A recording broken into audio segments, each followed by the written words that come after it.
Welcome back, Sagittarius. It's April 2022. I'm Didici from the Australian site astrology.com.au. For those of you that are new, welcome. I want to start the chart rolling because straight off the bat we have a new moon in your fifth house in Aries. Powerful new moon because the sun is exalted in the fifth house.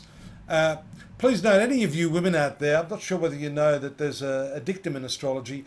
If there's a new moon and it coincides with ovulation, and especially if it's got to do with this fifth house, you may fall pregnant. So just a side note there for you, in case, because that fifth house new moon is all to do with romance, love, offspring, children, new approaches to all of these topics that I've just mentioned in one brief sentence.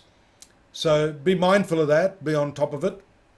The new moon is great also for creative ventures, relationships with your existing children if you're a parent, and forming new romantic ties, because the fifth house has to do with love affairs. You notice also that you've had this reasonably close conjunction of Venus and Mars. Mars is also the ruler of this love affairs sector.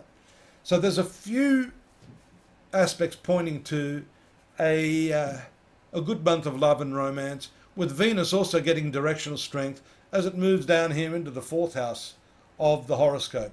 Fourth house for Venus is very nice. Not only that, Venus actually has what we call exaltation here. Its best sign, even though it rules the signs of Libra and the signs of Taurus, it is exalted here in the sign of Pisces. It's debilitated or loses its strength here in the sign of Virgo. But for now, all systems go. And this is not just to do with love. This has to do with your home life and your domestic sphere, because this fourth house here, already being activated by Jupiter and Neptune in the previous months, is going to have that personal touch with Venus here.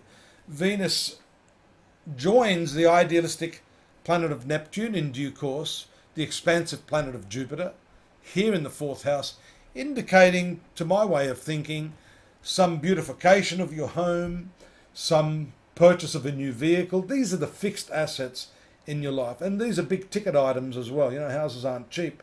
Cars aren't cheap. So normally this has to do with, and look, we see Mars moving into this area as well.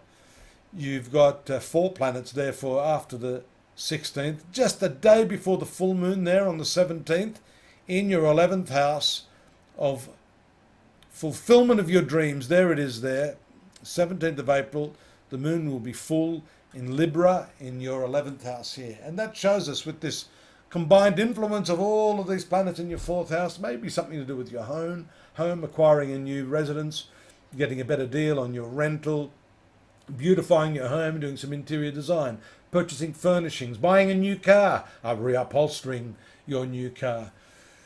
All of those sorts of things are likely under the combined influence of the full moon and the traffic jam, as I call it, a celestial traffic jam of 4 planets in your 4th house. Now, that brings me to the traffic jam in your 6th house.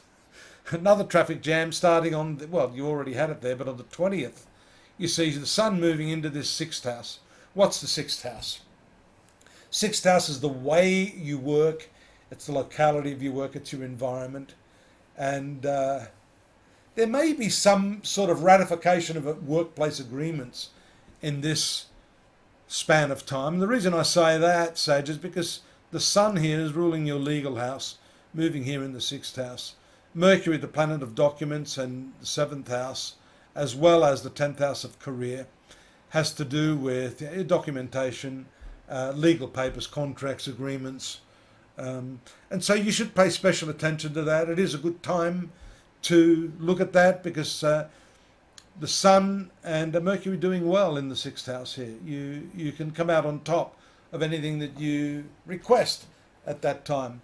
A few little unsettling events maybe in the home arena with the transit of the moon over Venus on April 26.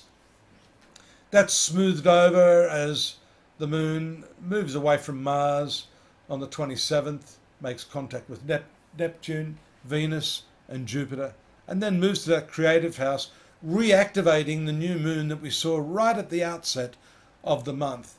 So the beginning of the month, and then somewhat through to the middle of the month, and then later in the month, your creative urges will be strong, vital, and very, very productive. But mainly focus here on your workplace agreements. Don't forget also to pay attention to your diet. That sixth house has to do with the way that you feel. Sometimes too, that renegotiation may not simply be for this. It may be for quality time. It may be for peace of mind. These are other, what I call elegant currencies, other value systems that may supersede and be, in the long term, much more valuable than simply the cash that you get in your hand for the work that you do. I hope to see you here next month, but don't forget to subscribe. Drop me a note. I'd love to hear from you. Pop on over to astrology.com.au. You'll find a swag of stuff there for you to look at. Free psychic readings, daily, weekly, the monthly readings, the accessory to this reading that I've just done, and the yearly readings as well. Take care. Look forward to your company next month. Bye-bye.